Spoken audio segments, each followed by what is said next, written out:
Hey, it's Sally Steele, and welcome to the Sally Steele Rock Show. And we are here today with the amazing, world-famous, coolest dude on the planet. Where is it? My friend, Danny Koker. What up, Miss Sally Steele? How are you? Oh my gosh. What do you mean, where is he? He's sitting right here, baby. Everybody knows. Everybody knows. I'm doing my best. I'm tap dancing like Ben Vereen on crack. Well, no, we were just talking before we rolled the cameras. Like we met. I followed your career. Now I met you in about 2005 when I started the magazine, and it was just like, go down there and talk to Danny the Count Koker. He's a cool dude. So I just interviewed you as a cool dude. I appreciate that. You know, we were just talking about that, and it's been 17 years now. 17 years, right? Did you say 05? And this is what, 22? I don't know. You do the math. I'm not good at that. That's not 17 years. I don't know. Well, let me think. Yeah, it is 17 years. I don't even know my age yet. I can't count. Yeah, that's 17 years. That's crazy. I can't believe that. I cannot believe that. Time flies way too fast. Way too fast. I have followed your career. I remember when you had Vince Neil set up in the parking lot out here. And I'm taking pictures. I never forget. I start walking up the steps because I wanted to get a cool picture of like the crowd and back. And I saw your wife and I'm like, creep. She didn't know me very well. And I start creeping up just to get a picture. And then all of a sudden she just yanks me back. Yeah, man. Who is this? Who is this crawling up on the stage? I know we didn't know you very well back then. But yeah, that was crazy. We used to throw these huge parties here back in the day for Bike Fest. It was Bike Fest being one of the biggest motorcycle events, you know, in Vegas, and it was always at the Cashman Center was where all the vendors in the booth were, things like that. But I used to throw in my parking lot here a huge bash every year, and Jägermeister would come out and he'd set up their giant stage, which was a giant truck and everything. And we would close down the parking lot. We'd set up bars and food and things like that. I'd get probably anywhere between 4,000 and 5,000 people in this parking lot, and we'd throw concerts. And my buddy Blando, always, you know, he was always here throwing shows. We had some of the Slaughter guys here one year. We had Vince Neil rocking out here one year. Used to throw giant events out here. It was crazy. It was crazy. That was fun. That was fun. That was long before a TV show, long before any of that stuff. That was just back in the crazy days. Now, I gotta ask you, when you were a kid, like, did you want to be famous? No. That's a great question. I never thought of it that way. No, I just, you know, as a kid, I was brought up in music. My father, you know, was a musician, and I was brought up on stage. Singing. I was a gospel singer and did a ton of that, and then I did a lot of acting back in the day. I was on stage a lot, so you know, I've always just kind of been a guy that really loves to entertain, you know, with many other things, being, you know, the motorcycles, the cars, the music, everything like that. But I've just kind of always been like a front man, so to speak, and I've always enjoyed it. But I've never thought to myself, I want to be famous. I never really thought about that. I just want to make people happy. I like that. I like making people happy. And that's what you do everywhere you go. That's right. I mean, don't you?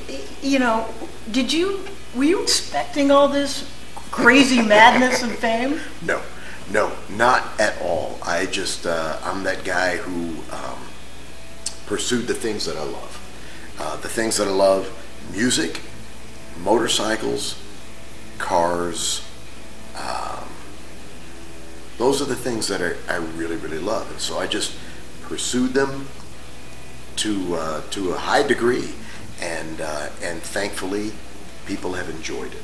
And so with that came other things. Came, you know, television shows and things like that, and it's just kind of been crazy. I did not expect that at all, and but I'm thankful. And you were telling me, you know, we've had many late night conversations at Count's Vamp. Yes, we have. My favorite hangout, by the way. Best rock and roll club in the world. Just had to get that out there. Okay. Yeah, Count's Vamp. I love it. Yes. Now, one time you told me that you, not expecting all this fame, that you were in Canada and the limo driver drove you to like this stadium or something. And tell me what happened. Yeah, this was crazy. So in the very early days, Counting Cars television show on History Channel was in its very early stages. I'm guessing first or second year or something like that. And I was booked to go to do different events, meet and greets, things like that. And I was booked to go to Canada, and I can't even remember what city it was, but it was rumored that Counting Cars was huge in Canada, and so I flew to Canada and got picked up by whomever, and they were driving me to an event, and the event, it was like a motorcycle show, car show, concerts, things like that. And we pulled up, and there was this massive, insane crowd. And they were like all lined up, and they were all waiting for something. It was huge, it was crazy. And I was looking out the window, I was like, man. And I asked the driver, I'm like, wow, what is going on here? What are all these people doing? And he's like, they're here for you, man. I'm like, what? That was my first real dose of, you're kidding me. And so I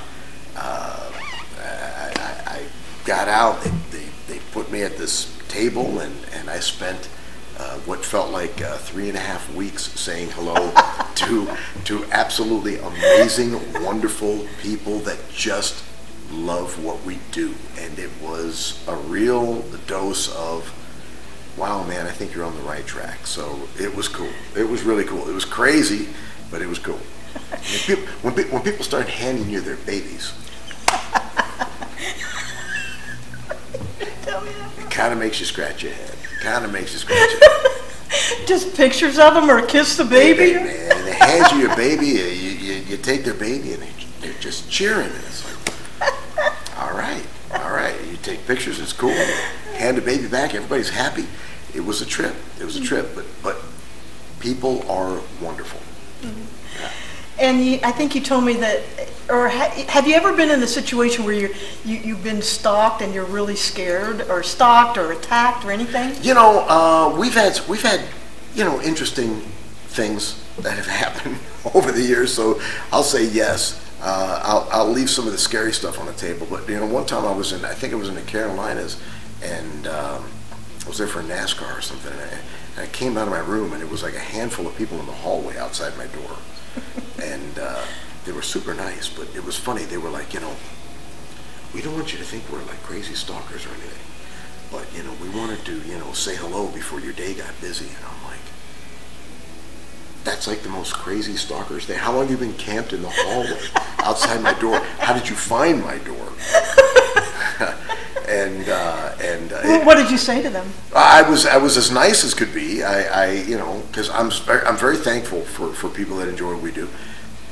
Signed some stuff, took some pictures, and thankfully a gentleman that came walking down the hall, long-haired big guy, saw me, and he was like, "Come on, Count, they need you. We got to go."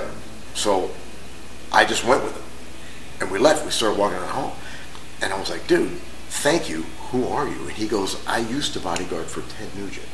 And he goes, "I recognize when things happen." And he goes, "I thought I'd just get you out of that." I'm like, "Thanks, bro." He was just one of the people camped out in the hallway, too. Right. He just wanted your autograph, too. Well, what's really nice is, like, everybody's so nice, and I'm really thankful for that, because if it wasn't for the people that enjoy what we do, we wouldn't be able to do what we do. So it's always important to me to take the time with everybody, because, that's the blessings, is people enjoy what we do. Mm-hmm. Wow. Do you ever get tired, though? Everybody wants a piece of you. I saw you running around there today. You got this, I got that. It's just an insane life. Do you ever get tired of people like me? Like, Danny, can we do an interview one day? Yeah. I'm tired all the time. I don't sleep. But, no, I'm thankful. Honest to goodness, I'm really, really thankful. I couldn't be more blessed with my insane world. So, yeah, I'm a thankful guy. And taking time for people and giving back with people is is a wonderful thing. Yeah. Okay. Well, we all appreciate that. Now, I want to talk a little bit about some things that maybe you don't want to talk about, but I want to talk about. I'll let you know. Okay. If I don't want to talk about it, I'm not talking about it. Okay. Now, I asked you a long time ago, just off camera backstage, I was like, Danny, what is your most prized possession? Do you remember what you said? I don't. Remind me. What did I say? Your faith. Oh, your relationship with the Lord. Well, that's 100%. So I guess I wouldn't look at that as a possession. I was thinking a car or a motorcycle, something. That's why my head was there. But yeah, I always give credit to the good Lord above for anything good in my life. If you ever see anything bad in me, that's just me. I'm a person. We all have faults. That's just how it is. But if you ever see anything good in me, I give credit to the Lord. That's the most important thing in my life. I wouldn't be here if it wasn't for Him, and nor would I be able to do the things that I do if not for the Lord. So yes, that's the number one thing. Okay. 100%. Now you're going to tell me about the tattoo on your arm. Yeah. Tell everybody what that is. It's wow, you got to go down that road, don't you? You got it for a reason. Yes, I did. I got it for a reason. We're not going to talk about the reason. I can't talk about the reason. It's really personal. But what it says, and I wanted it done in a manner that I see it what it is. It's tough to read. But it was done in a manner that it was for me. And what it says is, "Vengeance is mine, saith the Lord." So that's just to keep me in line. I'm sure. Just like you can't see what you it's tough to see. It's tough to see, but I see it. My entire life, I've taken care of business, so to speak. If something needs to be handled, I handle it. But I needed a reminder at one point in my life that it's not my place. So vengeance is mine, saith the Lord. Right there. If I get like this, I see it. If I get like this or like this, I see it. So it stops me from correcting someone that maybe it's not my place to correct. It was just time in my life where I needed to correct something, and the Lord reminded me He'll correct it. I think that is so cool.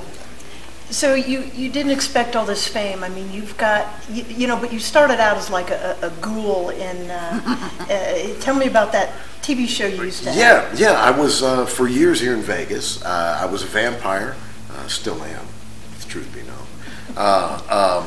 For 10 years here in Vegas, I was Count Cool Rider, CC Rider, a vampire that loves Elvis, living in Las Vegas, hosting late night horror films, who was a biker and a rock and roller. And for 10 years, I did a show called Saturday Fright at the Movies with your host, Count Cool Rider, and hosted horror films, had on crazy guests, did crazy skits, did all kinds of crazy late night stuff for 10 years here in Vegas. And it was an absolute blast, arguably one of the greatest chapters in my life. Yeah. Now that way you were like a ghoul, Elvis ghoul? Vampire. Did you ever meet Elvis? No, I never had the pleasure of ever meeting Elvis. Elvis was kind of in my orbit, in my circle. My uncle Rex Humbard was his minister, did his funeral, as a matter of fact. And Elvis was very much around the people in my world at that time back in the day. But I never had the pleasure of ever being in the same room with that man, and that's the coolest guy in the world. Now you're the coolest guy in the world because he's no more. I'm trying. I'm stepping in his footprints. Did you like the new Elvis movie? I haven't seen it yet. I'm planning on going. Everybody tells me it's great, and I'm looking forward to it. I'm literally going to go check it out. Yeah. Okay. Now another personal question: how did you meet? Yeah, what is that? My blonde hair. Thank you. I got it. How did you meet Corey? Corey and I met at the television station where Count Cool Rider was shot. It was Channel 33 here in Vegas, KFBT, and actually my family put that station together and put it on. And she was hired in the sales department and later moved to promotions and production. And she was actually the producer of Saturday Friday at the Movies and one of the key writers of all of the material of Saturday Friday at the Movies. And that's where we met. Was it love at first sight, Danny? 100% for me, yeah. Oh, that's so nice. It took a while for her to come around, but for me, yeah. You have a hot wife. There's a rock star backstage when I was with you guys, and he said, I'm not going to mention his name. I don't want to embarrass him, but he's like, Danny's really done good for himself. Darn right, darn right. I try. I do my best. Corey's the coolest. Yes, she's awesome. She makes Cant's Vamp rock. I'm telling you, she is the reason that place is so cool. I've always said I can build it. I can build the facility. And I think that I built the coolest facility as a rock and roll club that there is. But she's the reason that it rocks. 100%. Oh yeah, she works hard. Yep. I liked dancing with her. Yeah. She likes dancing the disco too. Darn right. When I saw you guys this past Saturday. Yeah. I was talking about you last night. Corey and I were talking about you last night. You pulled off some of the greatest stuff over the years, Sally. Vegas Rocks magazine, are you kidding me? That rag was beautiful. It was class. It was informative. It covered everything. It was a great magazine for years. And then the big shows, the award shows, the events you put on, massive. This community and the rock community was so blessed with all the things that you pulled off. So yeah, I remember all them shows. Those shows were the best. So yeah, I remember being there. Thanks for having me. Congratulations to you, by the way, for making this all happen. You rock, Sally. I always said I would never do another one, but I am going to do another one. Get down. I have the interview, or have the venue. Good. But can you let that out yet or not? No, because Okay. I don't have the date yet. But All right. I want to honor. Can I be invited? Oh well, I was going to get to that. Oh. I want to honor you in all of Count 77. Thank you. We would love to be the. Can we do a number? Oh yeah. I love it. I love it. We If Flavor Flav will join you again. That was so funny. Oh my Lord, that was so funny, man. He came out and just started doing his thing when we were playing. It was crazy, man. But you know. I kept telling him, I go, now, because it was a surprise. You go, now, Flav, now that's Danny. You give him. You're going to go out and give him this plaque, right. And he's like, who is he? Where is he? Right. Flav's all over the place. Right. He's crazy, but he's a lot of fun. Keep rock on, you're the one. Yo, give it up for Sally Steele, y'all. Count 77, loved being at that event. We support you 100%. We always thank you for your support with us. We appreciate it. Well, I appreciate it. I'm just trying to keep up with you, but I might need a straight jacket. Every time, I remember the last one that I did, Scorpions were there, it's packed, it's sold out, yeah. And then somebody was in another journalist said that it was a disaster, nobody was there, and then you sent me the nicest text. It says, Sally, you're the real deal. That's right, 100%. I remember that. I don't know what that, that's the other thing too, man. There's a bunch of people sitting in their grandma's basement on their computers that they're just haters. They got nothing going on. They're miserable in their lives, so they want to share that misery and they want to spread that misery around. So you just got to turn the page on people like that. Get me, pray for them. Hopefully they can get on the right track, but don't waste your energy on that. That's what I wanted to tell you when that happened. When whoever that moron was that was. You remember? Yeah, they were crap talking, and I was there. That event was amazing. So that's why I wanted you to know. Turn the page on that garbage, you know. Yeah. There were so many things that happened. It's just like, it's a good thing I went to Paris after that show because I literally wanted to kill people. Yeah, it's difficult when you put your heart and your soul into something, and so many wonderful people appreciate it. But good news travels really slow and really small. Garbage, people love to spread garbage for whatever reason. They just love to spread and share garbage. And so, that's what had happened. And I get the fact that it got to you, and that's a shame. That's why I wanted you to know. Turn the page on that garbage, because you rock. You tear it up. Like, do you have a favorite, off the top of your head, 3 favorite cars on the show that you produced? Is there some that you really, really were proud of? Yeah, on the Counting Car show over the years, I'm going to try and think of three. I got them, and I could be wrong because there's so many. I mean, Counting Cars, is 10 years running, and anywhere from 10 to 15 to 20 EPs a year. So by the time you add all that up, there's a whole lot of vehicles, and it's really tough for me to remember because I'm old. So anyway, I can't remember. But I will say off the top of my head,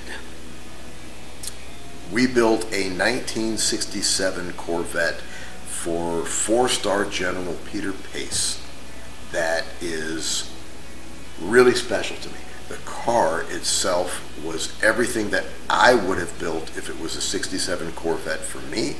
It was all that and more. Amazing car. And then on top of it, it was for 4-star General Peter Pace, who is arguably one of the coolest people I've ever met in my life. I have so much respect for him. The service he has done for our nation over the decades and that he continues to do to this day. I have so much respect for that man. That was a really important build to me. I think it was season 1, I'm going to say, I had the wonderful opportunity to restore a Stutz 4-port that was owned by Barry White for his family, for Glodine White, for his son Kevin White, for the whole White family.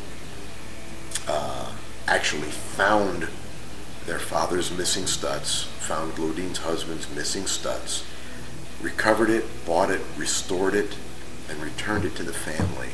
That was a really huge, important thing to me. Mm-hmm. Glodine, his wife, who was also the lead singer for Love Unlimited, which was a spin-off of Barry. Barry produced Love Unlimited back in the 70s. She's still a friend today, to this day. She's a wonderful, wonderful lady. Their whole family's fantastic. So be able to do that, to do Barry White's Stutz and get it back to the family was just huge for me. Recently, I just built a 63 Avante for Alice Cooper, who is the coolest guy I think I've ever met. Sometimes people get so big and they become such a celebrity, such a star. Sometimes you meet huge people or heroes or whatever, and you wish you never met them. For meeting somebody like Alice, who I've now been around him a few times, been to his home in Arizona. He's as huge as it gets, and he's the nicest human being on the planet. So that and was he's got so many great stories. Oh, I've my asked Lord. him every time I ask him, he comes up with another story. I'm like, wow, Yeah, it never ends with him. He knows everybody. He's met everybody over the years. Even Elvis. Yeah, absolutely. The pictures in his home of who he has hung out with, it's like a Rolodex of every celebrity on the planet. And but Alice is the nicest human being, down to earth, coolest guy, God-loving human being. I can't say enough nice things about him. But over the years, I know I'm leaving out a gazillion important builds to me, wonderful builds to me, cool rides over the years. Man, I did a Corvette for a gentleman named Andy Ross that just pops out of my head right now. It's just so many. There's so many. I love them. Yeah. What about, like, when I was coming in, you've got like a trail of crowded people going into your Cant Custom. You've got, cars on display in the museum. Yeah. Like, do you have a few favorites in there? I can't pick a favorite. They're my kids. I love them. I do say this, though. I have, in the museum, so to speak, I have probably the most important car in my life, and that is my father's 66 Mustang GT. Sits right in the front. GT350, Wimbledon white, Guardsman blue stripe. That car started for me. My father purchased that car when I was 9 years old, and he brought it home when I was 9 years old. And that car got my undivided attention as a kid, and it has been in my life ever since. He was fortunate enough to hold on to it his entire life, and now I have it, and it sits in there on display, and it's probably the most important car. Yeah. That's awesome. I love it. I love it. So you've got, you know, an amazing band with Stoney and it Count 77. You've got the TV show going. That makes me happy. You've got the TV show going. You've got people like me hounding you, like for stuff, wanting a piece of you. You don't hound me, Sally. We're family. So like, what's next? You going to run for president or something? Oh Lord, no. Oh Lord, no. I don't want that job. I don't want that job. God bless those who can do that job, but that's the most important job on the planet, and I'm not qualified. I may be opinionated about it, but I'm not qualified, so I wouldn't do that. But you know, all I want to do is keep doing what I'm doing. I'm you know, when I was a kid growing up, music was important in my life, motorcycles and cars. And now, at this point in my life, I'm doing music, motorcycles, and cars. And I'm so blessed to be able to do that, that's just what I'm going to keep doing. And we're going to keep doing crazy things for people to enjoy. There will be more television in the near future. There'll be more concerts in the near future. There will be more craziness in the near future. And I'm just blessed to be able to do what I'm doing. You're making me tired. You got so much to do. Well, is there anything that you would like people to know most about you? Wow. You know, I think I'm pretty much kind of an open page. I mean, I don't think there's anything that I'm hiding anywhere that I think I want people to know. I just appreciate the fact that people enjoy what we do. And for me, it is a we. When I say we, it's never me. It's never a me. It's a we. So, you know, like over the years, I've been blessed to collect cars and motorcycles because I'm an addict. I love them. I love cars. I love bikes. And, but along the way, I've collected people. And I've collected a lot of good people. I got great people up at Cant's Vamp, the Rock and Roll Club. I got great people at Cant's Tattoo, my tattoo shop at the Rio. Oh yeah, I forgot to mention that. Oh, it's crazy. I got great people here at Count's Customs, and I've collected people over the years, so it's always a we situation. So I guess, if anything, I just want to say to people that watch or pay attention or enjoy what we do, that it is a we, and we appreciate the fact that people enjoy what we do, and we will keep doing. And I just hope that people keep enjoying it. Yeah. One question I forgot to ask. I was told that you get mobbed at the airport. Do you ever have to like go in disguise any place to do something that you can't disguise me. You know what's weird, and you know what they say, you know, you never really hear yourself. You can't hear yourself when you talk or when you sing, or you can't hear yourself. So I'm told I have a very unique voice, and I'm like, all right. So you can't hide me, apparently, because I've been at the airport and people just not looking at me. You know, we're in a line or we're in a crowd or whatever, you know, and I might be talking to somebody next to me, and somebody will spin around and go, I knew that voice. So I mean, I don't care if I was hiding in, you know, in a whatever, if I was hiding somehow. Apparently you can't hide how I sound or whatever, or how I talk or whatever. But again, it's a blessing. People are so cool. They say you got to go to the airport, you know, 2 hours ahead of time. With me, it's a pain in the butt. I always feel bad for anybody that's got to travel with me, you know, and when the band travels with me and stuff, because people got to talk to you, and it's a blessing. I love talking. I will talk to anybody. So let me tell you about my car an hour later. Right. So if you go somewhere with me, plan on spending extra time, because, you know, people enjoy talking with me, and I will definitely enjoy spending time talking to people, because I'm just blessed in that manner. Is there things you can't do because you're so well known that you would like to do? Well, you know, I used to really enjoy going out to concerts a lot, and you know, but I don't do a lot of things. I've been a homebody most of my life. I mean, I enjoy going to the movies or going out to dinner or whatever like that. But I was always enjoyed going to concerts. I always enjoyed going to car shows or auto auctions or motorcycle shows, bike rallies, and things like that. And it's become a challenge, you know, now. You don't get to wander around and look at cars as much.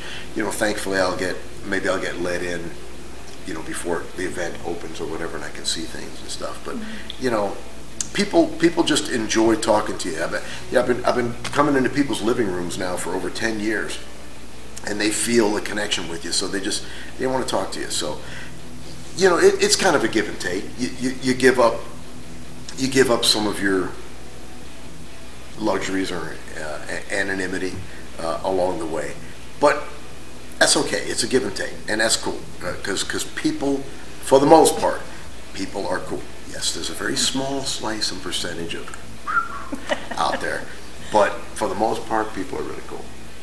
That's great. Yeah. Does anybody hate you? I'm sure they do. Do you have any enemies? I mean, I'm sure I do. Nobody could hate you. No, everybody's got people that love you. Everybody's got people that don't, and I'm just thankful and blessed that I got a lot of good people out there in my life. So I'm happy about that. Yeah. Well, we all love you here in Vegas. Thank you, and Sally. Sally Steele here with the Cant, Mr. Fly Danny my Koker. 313, man. Got to give my love to my city, Detroit. Come on. All right. Thank you so much for your time today, Danny. We love you, and we'll see you next time on Sally Steele Rocks. All right, that's all. We do. I mean, we do. I dig the hat. I dig the coat. I dig everything. I just got it, and when I came in, it was like, but see, I dress for the occasion, not the weather. Exactly. Sally, you rock, darling. Hopefully one of these cameras work. This one went off. I really get it off.